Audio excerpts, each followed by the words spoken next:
Ashima akkam nagaa jirtu ani Robsaan Babeetii Robsaan Arguu YouTube channel like, share, subscribe gochuu hin dagatina.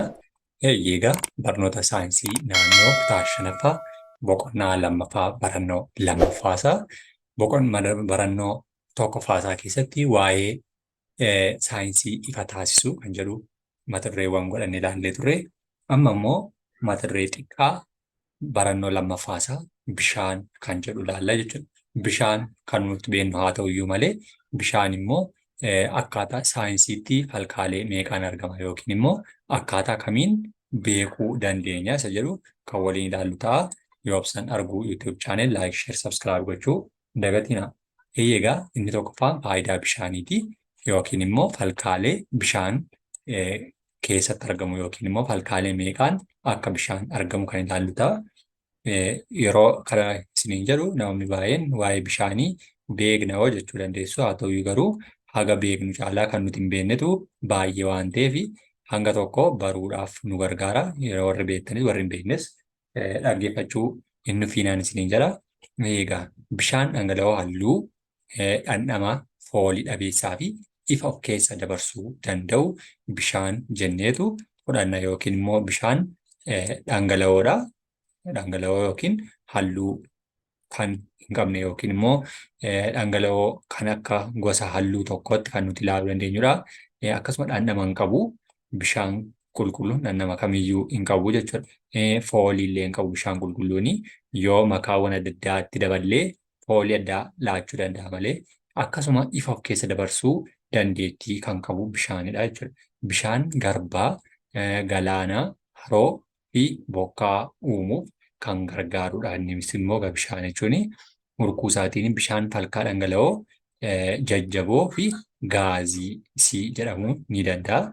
Wantoota uumama lafaa kanarra jiran keessaa falkaan meeqaan argama? 3 kan argamu bishaan qofadha jechuudha. Yookiin immoo uumama gosa 3dhaan dhangala'oo jajjaboo fi gaazii ta'ee kan argamuu danda'u bishaan qofadha jechuudha. Isaanis immoo bifa gabateeraa yookiin immoo fakkiiwwan kanaatiin ilaaluu ni danda'ama jechuudha. Kunis immoo haala saayinsawaatiin yoo ta'e malee yeroo tokko tokko ijaan daayirektii ilaaluu dandeenyu dhangala'oodha yeroo nuti akkaataa kanatti cophaan kan nuti ilaaluu dandeenyudha. Jajjaboodha kan nuti jennu immoo gara cabbiitti yookiin immoo yoo cabbaa'e kan inni jajjaboo ta'uu danda'uu fi gaazii kan jennu immoo hurka samii irratti ilaaluutiin bishaan kan gara roobaatti jijjiiramuuf deemuu jechuudha. Kanaaf falkaaleen bishaanii 3 ta'aniitu ijaaramuu danda'u jennee ilaaluu dandeenya jechuudha. Bishaan kutaalee lafaa keessaa 75 maal kan qabatee jirudha? Kan lafa yookiin uwwisee argamu keessaa inni guddaan bishaan falkaalee lafaa 75 kan qabatee jiru bishaanidha jechuudha. Bishaan marsaa bishaaniitiin kan inni marfamu immoo marsaan bishaanii hurkuu, tiraanispaayreeshinii, duumessaa'uu fi roobuu of keessatti kan haammatee jiru falkaalee bishaaniiti jechuudha. Bishaan garbaa, haroo, burqaa, lagaa fi lafa jalaa argamuu danda'a. Bishaan tokkoffaa irratti garba yookiin kan bakka tokkicha diriiree ciisu gurraacha'ee garbadha.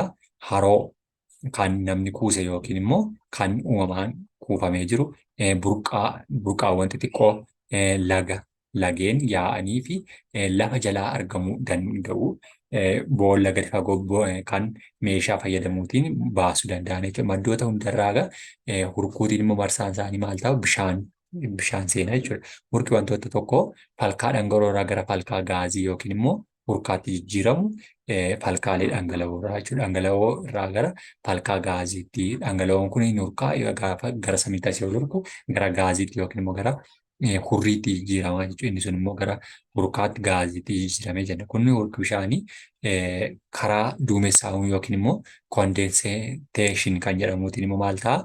Gara dhangala'ootti deebi'ee roobuu itti jijjiiramaa jechuudha. Inni sun immoo kondenseeshinii jennaan jechuudha. Hurri walitti qabamee copha bishaanii yookiin miliyoonota hedduutiin lakkaa'amuutti danda'a jedhameetu beekamaa jechuudha. Kanaaf hurkaa sababa kanaatiin cophni bishaanii hedduu yeroo wal qabatan immoo ulfaatina guddaa qabaatu. Ulfaatina guddaa kan horate immoo bifa roobaatiin gara maalitti deebi'a jechuudha? Gara lafaatti deebi'eetu dhufa jechuudha. Marsaa bishaanii marsaa itti fufaa ta'edha. Marsaan bishaanii iddoo irraa jalqabuu fi iddootti dhaabbatu hin qabu. Marsaan bishaanii lubbu qabeeyyii hundaaf barbaachisaa kan ta'ee fi kan murteessaa ta'edha. Innis immoo bakka qabu gara lafaatti osoo hin deebiin lubbu qabeeyyiin jiraachuu kan isaan danda'anidha. Bishaan immoo boca mataasaa hin qabu garuu qabee qaba. Qabee qaba kan nuti jennu bishaan qaawwa xiqqoo keessa darbuu danda'a. Lubbu qabeeyyiin hundi immoo wanta kamiyyuu caala bishaan kan isaan barbaadanidha. Boca hin qabu yeroo bishaan yoo dhangala'e boca hin qabu garuu qodaa yookiin meeshaatti nanneetiin maal ta'uu danda'a boca qabaataa jechuu dandeenya jechuudha. Kanaaf bishaan falkaalee adda addaa keessa darbuun isaanii kanaaf nu barbaachisa yookiin beekuunis jechuudha. Inni kan biraan faayidaa bishaaniiti. Bishaan qaama namaaf lubbu qabeeyyota biroo fi faayidaawwan olaanaa akka inni qabu namni kamiyyuu kan beekudha.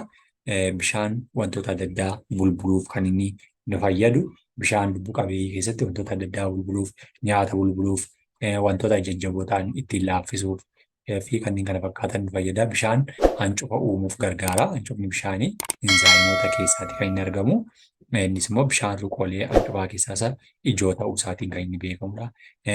Bishaan teempireechara nafaa to'achuuf gargaara.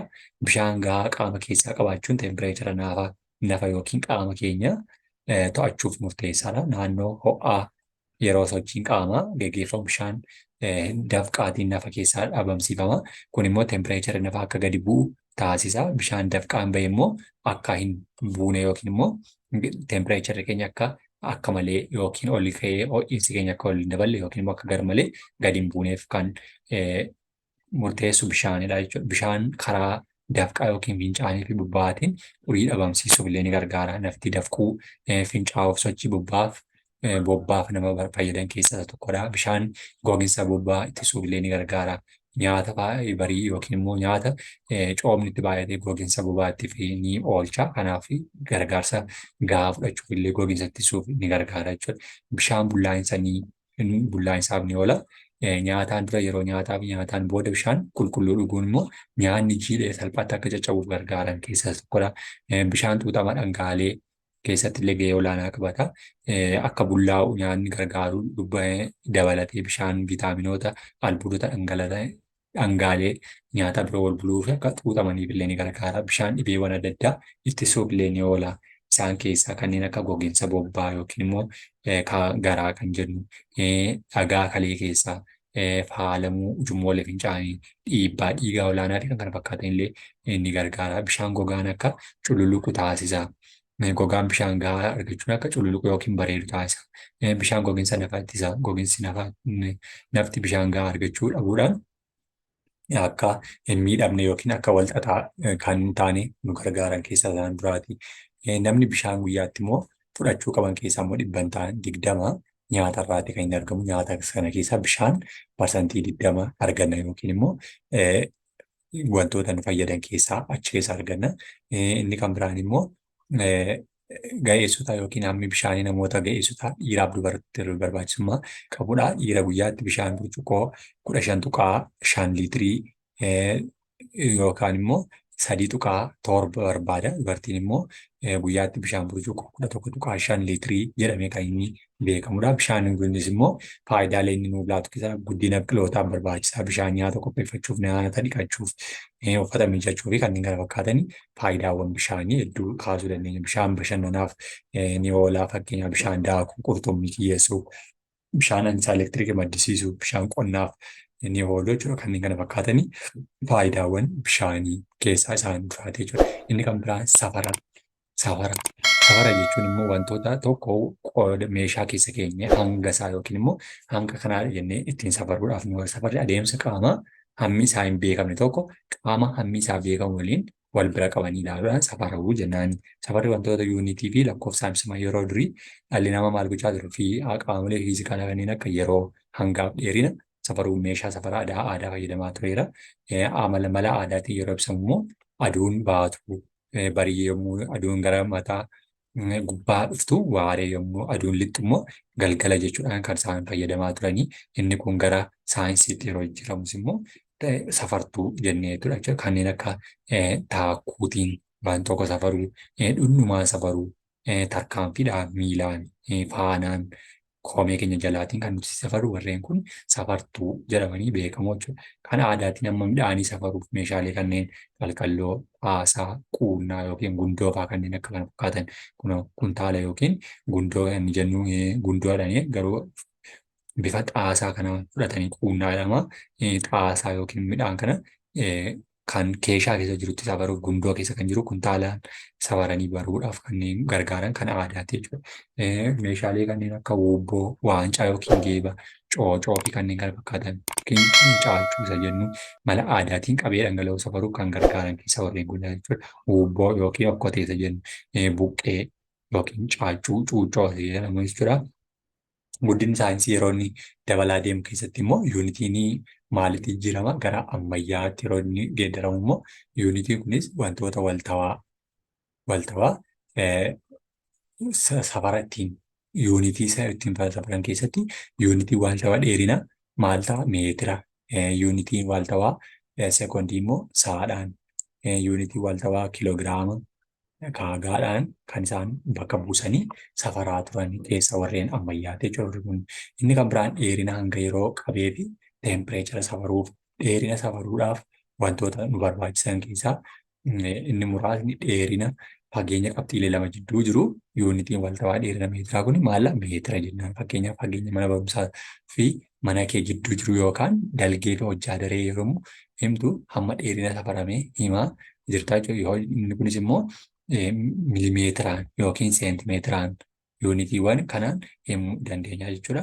Isaaniin haala ammayyaatiin yeroo ta'udha jechuudha. Akka fakkeenyaatti P fi Q gidduu lakkoofsa fageenya P fi Q gidduu jiru akkaataa dubbifamu yookiin akka A fi C irratti argisiifamee safarri yoo dubbifamu dalga hin ilaalamu jechuudha. Garuu akkaataa B irratti argisiifamee kallattiin gadi dubbifama jechuudha. Inni kunis immoo kunuuti A fi B C jenneetu haala kanaatiin maal kun asii gadi kun asii ka'eera paadhaa kaasee eessatti amma qaatti jira jechuudha. Isa booddee 4.2 seentimeetirii, 4.3 seentimeetirii fi 4.4 seentimeetirii giddu galeessa isaanii 4.2 ture 4.3 4.4 meetirii tokko gidduu isaanii fageenya kanaan jiraachuu kallattii dubbisa safara keenyaa ittiin argisiisnu ta'a jechuudha. Inni kan biraan ulee meetiraati. Meetira kana ishee kana jechuudha. Kunoo kan warreen mana ijaaran yookiin immoo warreen uffata hodhan kan ittiin fayyadaman teepha safaraa jedhamti. Ulee safaraa fi kun sarartuu ishee jennudha. Kun immoo meetira safaraa teepha jennaani jechuudha. Kanaatiin safartuu baruu dandeenya. Hanga safaruu. Hangi immoo naannoo keessatti gaa inni tokko hangi amma meetirri qaama tokko keessatti argamu hangi qaama fiizikaalawaa yookiin immoo bu'uuraatti yuunitii waaltawaa hanga kiloogiraama, yuunitiin hanga waaltawaa immoo akka giraama yookiin toonii ta'aadhaan bakka buufanneetu inni isa ammayyaa jenneetu ilaaluu dandeenya jechuudha. Meeshaan hanga safaruu nu gargaaru madaala hangaa jedhama. Madaalliin hangaa gosa mataa isaa danda'e keessatti qabaatuudhaan kan inni safaramu inni sunis tokkoon isaanii giraama irraa kaasee kiloogiraama irraa kaasee toonii sekoondii fi kanneen kana fakkaatan miligiraamii giraamii meelimeetirii warreen jedhaman kun warreen ammayyaati jechuudha. Madaalli hangaa gosa adda addaatu jiru. Isaanis immoo madaala gulantaa cidheedha yookiin immoo rogaan kan jennu madaala fonqolchaa dalgee madaala hangaa namaa safaruuf gargaaran tarreessuun ni danda'ama jechuudha. Isaanis kunooti warreen kun tokko kiloogiraamni meeqa taati 100 giraamiidha jechuudha. Kuntaala tokko walqixa 100 kiloogiraama taatee jechuudha. Tooniin tokkoon ishee immoo giraama meeqa taati 1,000 giraama taatee jechuudha. Ishee kun jechuun tokkoon ishee meeqadha jechuudha. Tokko kiloogiraamni gararraatti kan barraa'e jechuudha. Tokko kiloogiraama walqixa taatii meeqa jechuudha 1,000 giraamii keenyadha jechuudha. Tokko giraam meetiriidha jechuudha. Tokko giraam meetiriin keenya deemtee immoo kuntaalli tokko kuntaala jennaan jechuudha. Tokko kuntaalli immoo kuntaala tokko walqixa taatii 1,000 maalidha giraamadha jechuudha kiloogiraama. Giraama jechuun tokkoon ishee kuntaalli tokko 100 kiloogiraama. 100 kiloogiraama yookiin kuntaala tokko jechuudha. Tokko toonii tokko jechuun keenya immoo toonii tokkittiin ishee jechuudha. Waan toon yoo jennu immoo tokkoon ishee kun meeqa taate jechuudha. Tokkoon ishee tooniin 1,000 taatee jechuudha. 1,000 kiloogiraama keenya taateetu ittiin madaaluu dandeenya jechuudha. Kanaaf garaagarummaa kan warra kanaa ammayyaa fi aadaa keessatti haala kanaatiin ilaaluu dandeenya jechuudha.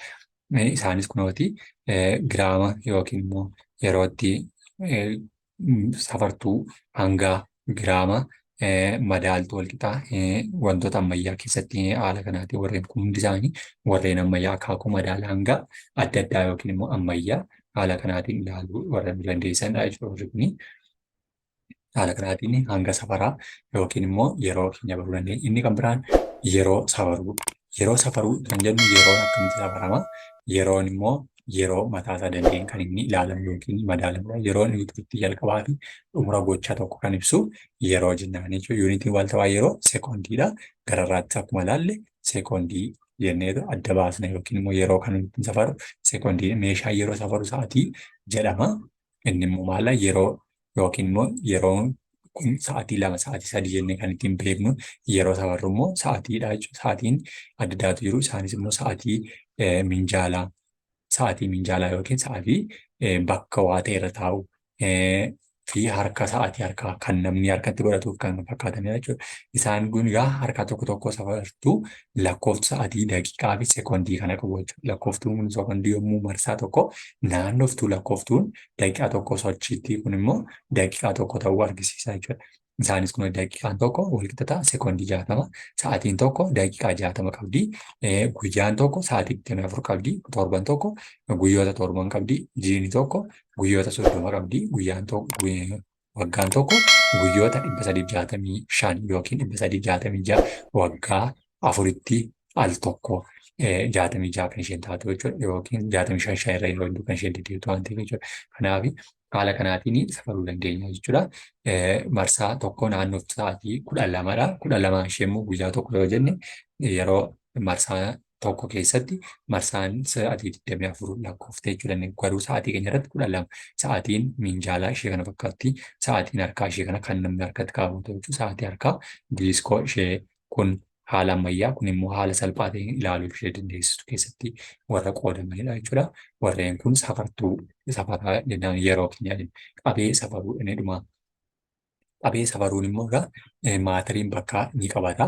Bakki wanti tokko yookiin maatiriin qabachuu danda'u immoo qabee wantichaa jedhama. Qabee wantichaa yookiin immoo bakka waa keessatti nannee kan nuti ilaallu qabee wantichaa jedhameetu beekama jechuudha. Isheenis kumatti qabee wantichaa jedhama. Wantoonni jajjaboo dhangala'oo fi gaasonni qabee qabu. Qabeen wantoota meeshaaleen safaraman meeshaan safaraa qabee dhangala'oo maal jedhama? Siliindarii safaraa jedhameetu beekama jechuudha. Siliindarii safaraa kan qabee safaruu jechuudha. Kunoo isheen kunis isheen siliindariin qabee safaraa keenya kunoo kana fakkaatti asii ol kan mana yaala adda addaa keessattii fi mana yaaliiwwan adda addaa keessatti argamtu jechuudha. Achi keessatti arguu ni dandeenya jechuudha. Siliindariin safaraa gulantaalee lakkoofsa irratti barreeffame qaba. Yuunitoonni beekamoo qabee dhangala'oo liitira fi miiliiliitirii jedhamaniitu beekamu.